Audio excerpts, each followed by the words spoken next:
Welcome, everybody. Welcome to the What the Football channel. This is the BH and Scrubber Show, and we are here today. We're going to recap that Miami game and then just talk about whatever comes up in our minds about the upcoming things that we all see going on with this team. And so we'll be on our bye week next week, so we won't be doing a show. Then we'll probably do a show the Saturday before the LA Rams game. So that's a couple weeks from now. Look for that. We may do a show in the middle if something happens. We don't know. So we're going to talk about the Miami game today. And that was, man, that was a, they just walked all over us and we just let them. So welcome, BH. Welcome to the show. We got to talk about it. Yep, we do. Yeah, pretty terrible all the way around. I think, it's funny about this team. We have, I think, only 4 wins, right? Yeah. And only one win at home, and 3 of the wins are on the road. So just looking to the future, that might bode well. I think we're going to LA, right? Yeah. I don't know if that, yeah. So maybe that's good. Maybe on the road is better. But once again, that's another thing. The psychology of this team is so bad, but even there, we are worse at home. So, just add another layer of BS on top of everything else. It's like, it's like, yeah, we suck, but you know what? We suck better at home. Yeah. So yeah, the whole thing was, it was monumentally bad. And obviously, the defense, we knew this is a pretty dynamic team. We knew they'd struggle, and they really did. Overall, though, it looked like there just wasn't much energy. We used to have a team that did start low energy, and then we would claw back and lose in the last minute, but not this current configuration. No. This one, low energy the whole time, and it just blown coverages and different things. I did see another point was made, and this kind of will play into, I think, of what we're talking about with the offense and where it's going with Bieniemy. Are we really getting better? And it was Craig Hoffman. Mm-hmm. And he does a lot of shows, and you've seen him. He does a lot of stuff. Him and Logan Paulson. They do a great job, and his opinion was kind of interesting. He said, hey, our defense got exposed, nothing new. We knew our defense was like Swiss cheese. So that wasn't surprising. He said, but you know what? He goes, Eric Bieniemy and the offense got exposed because they shut us down. I mean, Terry disappeared. We had no answers in every way, whether it was coverage, the defensive line. They really just had our number. Yeah. And what he was talking about in respect to that, and I thought it was a pretty good observation, is just Miami is a more modern 2023 offense. This guy we know about, their coach. He came from San Francisco, and this is a guy who has grown with the times, sees how he wants to run things, gets players that he wants. Now, this is a good model for us going forward. Right, is what you talk about, where everybody is on board, where it's cohesive from the top down to the water boy to the cheerleaders. Man, everybody is in on it, and that's how the coach for Miami is, and we got to see that. But what we got to see was an Eric Bieniemy offense that is more of it's an offshoot of the West Coast. It's been around, the old Bill Walsh, San Francisco 49ers. It's an offshoot of that with a few wrinkles. And what he was saying, it just goes to show everyone's seen that for years and years. And when it came out, and for many years after, it was a tough offense to defend when it was done right. But now here we are in 2023. Well, everyone's seen it. And you put out that offense with a few wrinkles, everyone knows how to defend it. It's not that hard. Yeah. Unless you have a great team with pure execution, sure. And then he said the flip side of that is what we had before was Turner from last year. He came from the Don Coryell tree. He came from the Eric Coryell side. where he added some modern wrinkles. But at the end of the day, and Eric Coryell was great, and a lot of people used that system and made it successful. That's Dallas for you. Norv Turner, Scott Turner, and when Dallas was hot, 3 Super Bowls in 4 years, that was the tree, and that's all fine and good. But once again, you go out there like Scott Turner did with the Eric Coryell offense with a few modern wrinkles. It's not enough. Everyone knows how to defend it. It's not that hard. And so what he was sort of saying is we were kind of exposed because our offense, it wasn't like they destroyed us and just totally blitzed us and mangled us. They just knew what we were going to do. They kind of controlled it. Did. They kind of blitzed us and fucking terrorized us a little bit. Yeah, there was that. Yeah. The offensive line just sort of, and I kept looking at, the highlights. I couldn't go back and watch it like you did. I couldn't watch the whole thing. I watched it again. So I did watch some highlights. Ugh. Yeah. And I thought it was more of a case of the O-line once again, just having one of their fabulous disasters. Yeah. Certainly they did put the heat on, but was it they were so good at putting the heat on, or is once again our O-line just, every week someone gives it up. It's like this week it was Charles Leno's turn to have a bad game. And then the week before it was Andrew Wiley's turn to have a bad game. And Larson had a couple low rate. Now Larson had a pretty decent game, but at the end of the day, that just goes to show you fundamentally why we're screwed, because it's just like a round robin of which 2 offensive linemen are going to throw out a shit game. And that's all you need, pretty much. You got two guys struggling on a 5-man line.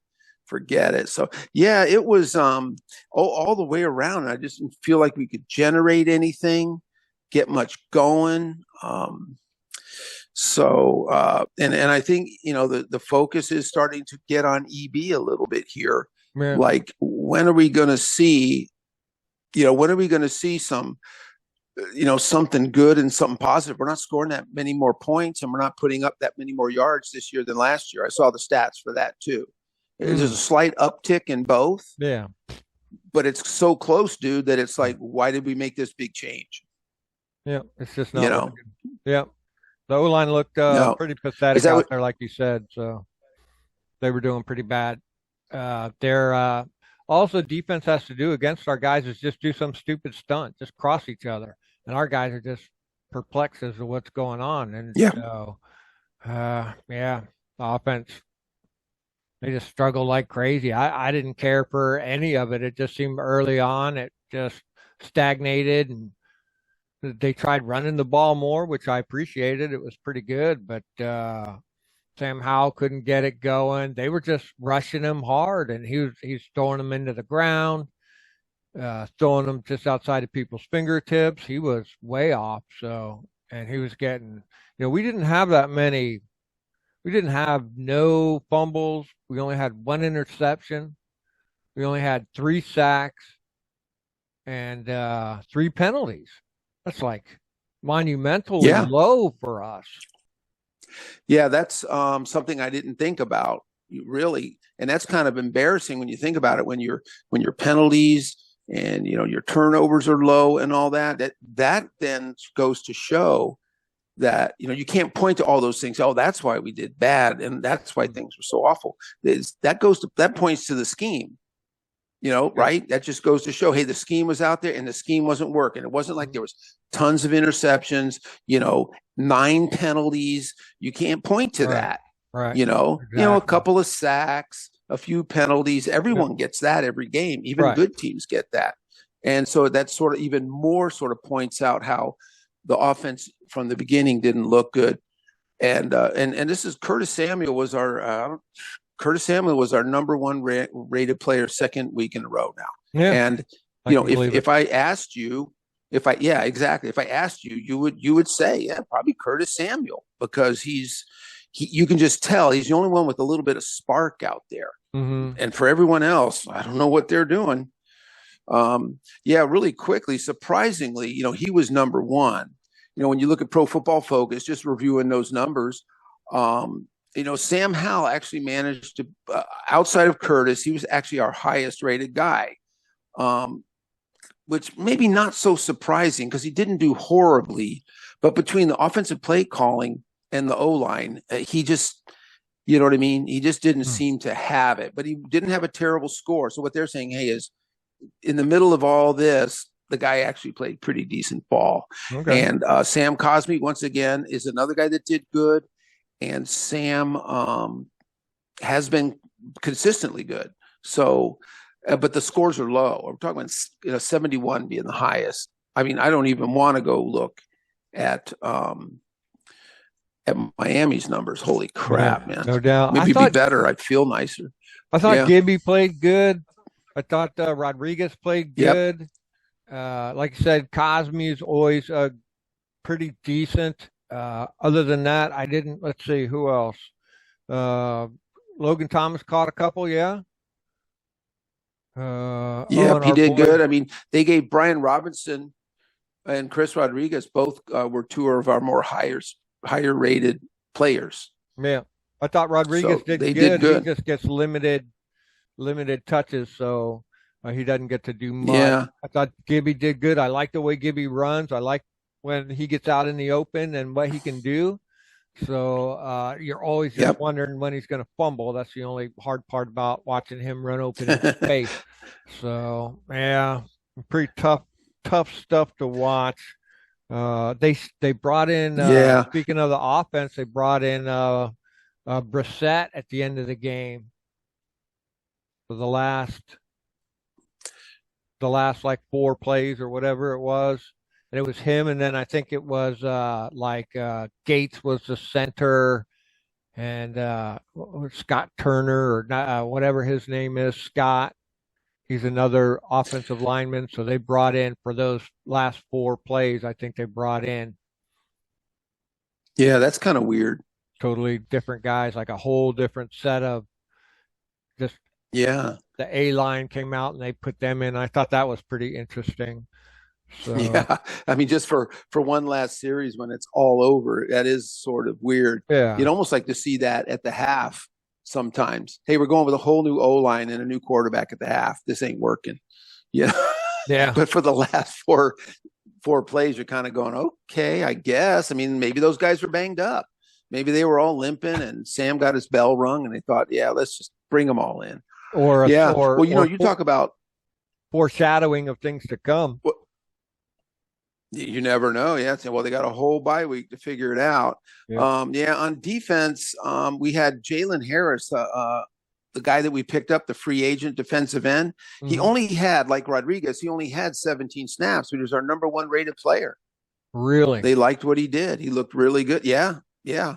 And Cody and Jamin as a team played fairly good. Kendall Fuller, despite getting roasted, um, he had a pretty decent game. After that, I guess he did pretty good. But once again, see, no one really eclipsed 80s. Forget getting into the 90s. No. I mean, overall, it was across the board. Our best players were pretty bland. Yeah. And as far as the worst, I mean, unfortunately, Chris Paul at left guard is having consistently under 35 games. I don't know when Sadiq comes back. Is there someone else on the team that can play guard? I mean, I don't know. He's consistently, unfortunately, it's too bad. It's his second year, but he's just not pulling it off. And on defense, man, I mean, Federian and Ridgeway were under 30 points. They just sort of disappeared. And the real bad thing is this is Federian, a lot like Paul, is showing some consistent low bad numbers. I mean, Federian just really has not graded out good since he's come in. And we're not asking Federian to play 55, 56 snaps. We're saying, hey, go play 20 snaps. And at 20 snaps, the guy can only register like a 32. So anyway, those things are concerning, and we're talking about the future. We talk a lot about players playing for their contracts, and playing to stay. Well, man, those guys, they need to kick it up a little bit. So yeah. It might be in such free fall. I was thinking of that. I was thinking maybe it's just in such free fall. They went right past the, hey, I'm going to work and try and do good to the fuck it stage. I don't know. Yeah. You know what I'm saying? Yeah. Just You know have they what? given up so Yeah. badly? The way they looked out Right. there, it almost looked like they would listen to some of what they're saying in the locker room and stuff like that. It's like, you know, like this sounds like to me they fucking had it, man, and that's why people are bailing and they're getting rid of people because they know the axe is coming. So I don't even know if they're even going to play for their Yeah. jobs anymore or play to get hurt. Why get Well, hurt? that's pretty bad too, because we're talking about three players that are all pretty darn young. You know, I would hate to think that coach went up to these guys and said, "Hey, you keep playing like that, you won't be here very long." And these guys all went, "Oh, really? Oh, cool. Right. Just so happens I want out of here." Right. Yeah, no Thanks for the shit. tip. No doubt. Pro tip there, coach. Thank They you. probably see it Yeah. coming So anyway, anyway. that's pretty much. I mean, yeah, what are they supposed to do? I mean, they're under contract. I guess the other thing is, we talk about there's going to be a big changeover and turnover, but you got to Yeah. retain some people. You cannot draft and free agent your way into a roster. Yeah. So Yeah. now we're getting to that point where you hope people start playing for a job. I mean, What's you that would think. So what's it's that just percentage? disappointing. How much, what percent of the team do you think you need to keep? What percentage of the coaching do you think you need to keep? I would say 60%? 0% of coaching. 0%. 60% of the I like that. of the Right. coaches. No, I like No, it. I would say you got to keep. Let's see. Let's say you have 50. Let's see. There's 54 players that you have, and you cut it. Let's say 54 that you have, and then you can only suit up. Let's say going 54 players. Half of that would be 27 players. Yeah. I would say 34, but that means you got to go find 20 players. So Yeah. that's kind of hard to do because you get 9 draft picks. Now you got to go find. Do you sign 11? You might sign 11 free agents because we do bring in a lot of free agents that are minimum contracts, but then again they're low impact guys. So you're just trading out one low impact guy for another. Maybe you do it because the guys that you were getting rid of, you don't like his attitude, Right. or he's just a bad scheme fit. Yeah. And he knows it and the coaches know. So you could pull off keeping 34 players. And then zero as far as managers, coaches, GM, even scouting, man. Yeah. I mean, everyone just clear it out. And I think that's the way he's going to do it. They're going to hire a GM. And when they interview that GM, they're going to ask him about coaches. And they're going to ask that GM, well, who are you looking at? Who are some of the guys? We want to know because there's some guys we don't want. And they should already here. be So suggesting that anyways. They should be suggesting that anyways. We're going to hire you, and you should be looking at these guys to be our coach. Yeah. That's all got to line up with the guy who has the money has to say, this is how I want the offense to run. This is how I want the defense to run. As the manager's got to line up with that. And then he's got to be able to pass that down to the next guy. And like we were saying, that's how you get everything to line up like that is because the head guy says, I own the fucking team. And this is what I want. Yep. You know what I mean? And then build that all the way down to the team. Every bit of it. Yeah. And if you're if you are a coach with a strong-minded kind of coach, like was it McDaniel? Is that the guy from Miami? Yeah. Yeah, he brought in his guys, but you also need to have your head coach answer to, like, say, the general manager. Like, who are you bringing in and why are you bringing him in? What's the thought process here? Not that he's a great guy or that he's your brother's-in-law's cousin. Yeah. I want to know why is he integral? Why is this someone we need to have here? I want to hear it from you. Right. Sell that guy on me. I want to hear it. There's got to be a plan from top to bottom and why this is going to work. So, and the Harris group he should already have short lists of all who those people are anyways. There's only so many of them out there. There are only so many signaling that they want to leave other teams. And why would we pick up on somebody who wants to leave another team? And, maybe Bieniemy wants to roll anyways. Maybe there's some other team out there that actually wants him. Word is there is. Right. Mm-hmm. And we say, hey, And what there's a nice convenient exit for us from him would that be? Maybe even pick something up for him. I don't know how that works out with coaches, but just to be shed of them anyways and bring it if you're going to bring in your own guy, there might be somebody out there who wants to pick him up. And then also got to is it going to be a fire sale of all our coaches and all of our players? And when you do that, what are you going to get for them? What value do they have if other teams know that you're just getting rid of them because you're getting rid of them and you'll take anything for them? yeah, And so now how do yeah, you build capital on top of that? And like you were saying, what 34 do you keep? So I think it makes Washington look appealing as far as new coaches. So like you said, we can get rid of all yep, these other guys and build from that top and build it. But it's got to come from the Harris group. It's got to come from one guy. It's or yeah. whoever they all He decide. Hey, we want this. Like, do we want it like the team is now with like a bunch of middle into pretty good guys and maybe one or two stars, or do we want a team that's 6 or 7 superstars with some other middling guys? You know what I'm saying? Do you go now more of elite offense now because that's the way the fucking NFL is? So do you want that to be heavier now Yep, than when we were on our defense? Do you want an offensive head coach or a defensive head coach?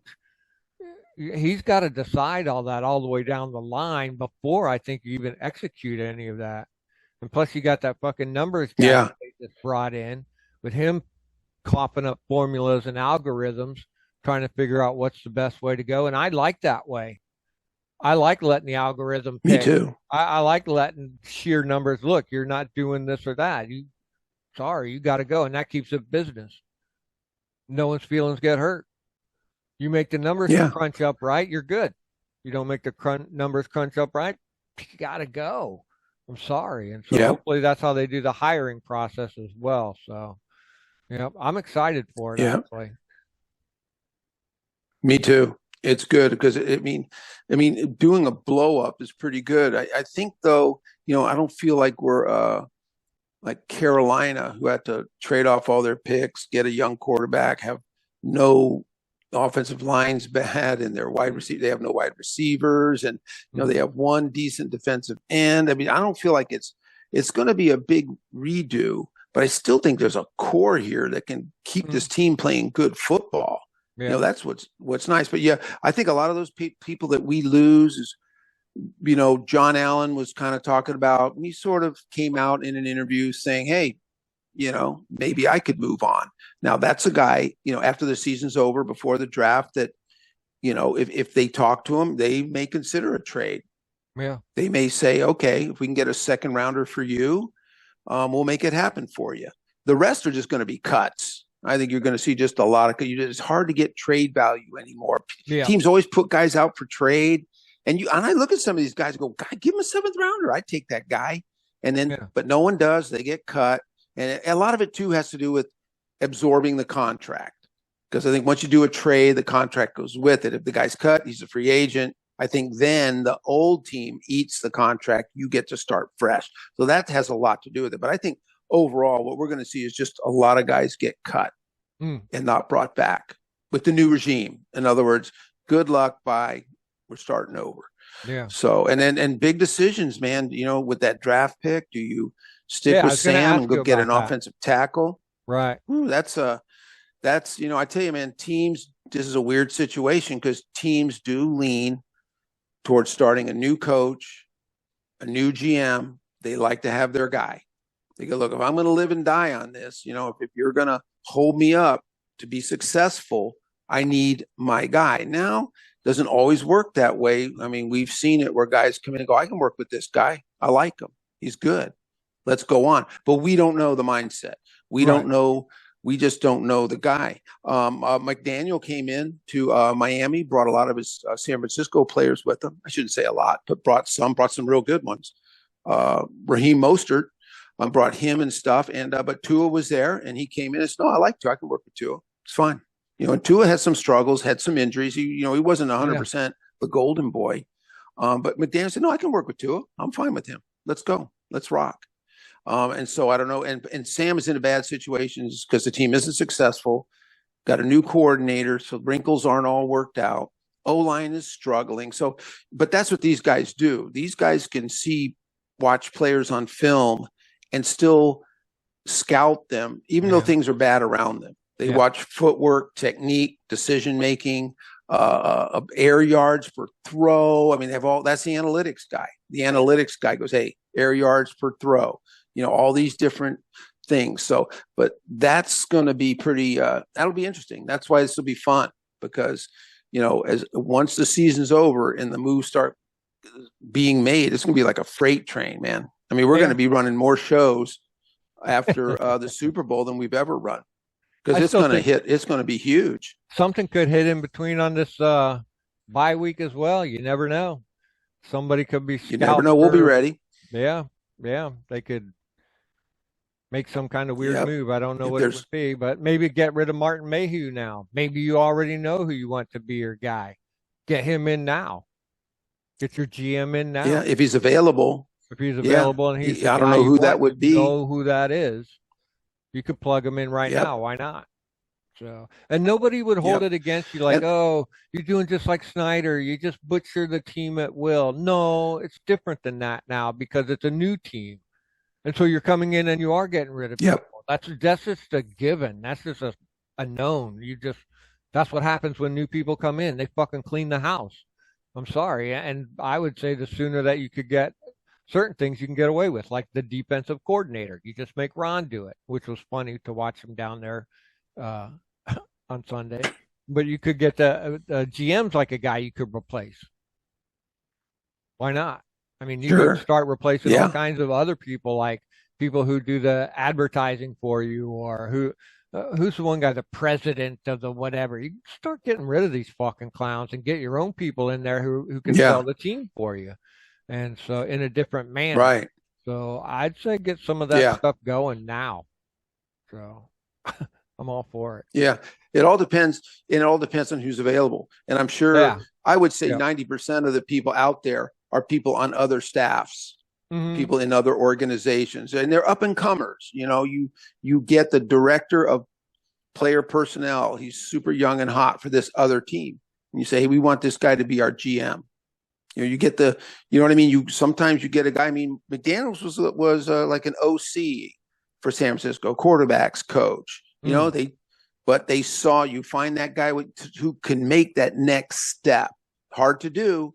It fails a lot of times, but sometimes I'd rather have them fail taking a younger guy or someone from a lower position who really wants it. Say, yeah, my whole goal in life is to be a GM. I don't want to just be this college scout. I want to be the director of player personnel. I want to be a general manager of a team. And I'm sure our owner is talking to a lot of smart people around the league too. He's a smart guy. So he's smart enough to go to people and say, hey, who's out there, man? Who's these young, smart guys that are driven, that sleep 4 hours a night, that live for this? I want that guy. And so he's getting, and I heard he has only I've heard the rumors like 2 or 3 people that he's looking at for GM. He doesn't have a long list. So I like a short that's list. good. Yep. Yeah, exactly. So, yep. So unless something blows, man, we'll be here on Saturday before the Rams game. Yep. Do a preview for that game. That could, that could be an interesting game to watch. The Rams are not a juggernaut. They're a pretty decent team. They got good players, but I think that would be a fairly evenly matched game. They got Carson Wentz now. Yeah, they got Wentz. There you go. So he actually came out and played a few snaps at the end of that one game. So did he really? Yeah, he came. I was watching a little he played bit of the end that. of the game. He played like 4 snaps and then took a knee or something like that. Yeah, finished out the game. It was him. God. I couldn't believe it. Dude, he's like fucking. He's like there you go, lurchy, dude. He's like fucking 6'9" or something. I don't know. He's like huge. Funny looking.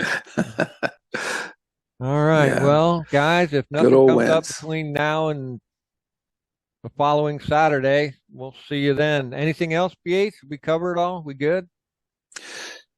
Yeah, it's depressing and sad in many ways, but the thing is we got a future. We got a new owner, He's forward thinking. We're gonna even I know it's crazy. A new stadium, new and good things are coming. First and foremost, general manager and a coach. So it's good. We're not going to be. That's the one thing about it. We're not going to go back to some retreads. I don't think we're doing retreads, man. I think we're going to be a modern, cool, happening football team, man. Yeah. Much different this year going in. No geezers. Right. We're going in with a losing season this year, but different than other years. At least next year, it's all going to be different. And if we lose again, it'll just be different losing. So, but at least it'll be something different. So I'm looking for the modern, like you said, the modern, beefed up. I want a young coach in there. I want these guys to get rocking and rolling and 2-year build and into the playoffs. So. Yeah, exactly. We don't mind old guys doing Commanders YouTube content. No, that's fine. We just don't want them. That's good. We just don't want them running our football team. No, fuck no, dude. So, I always want the young kid in there. The guy, like you said, that's right. That kid that's hot for it, the guy that wants it, man. Get that fucker in there. So, yeah, I'm good. Wants it bad. Yeah. All right, man. Losses are easier. Good job, Scrub. Thanks, you too, dog. We'll see you. Enjoy your time off, man. We'll see you next. I will. All right. Okay, buddy.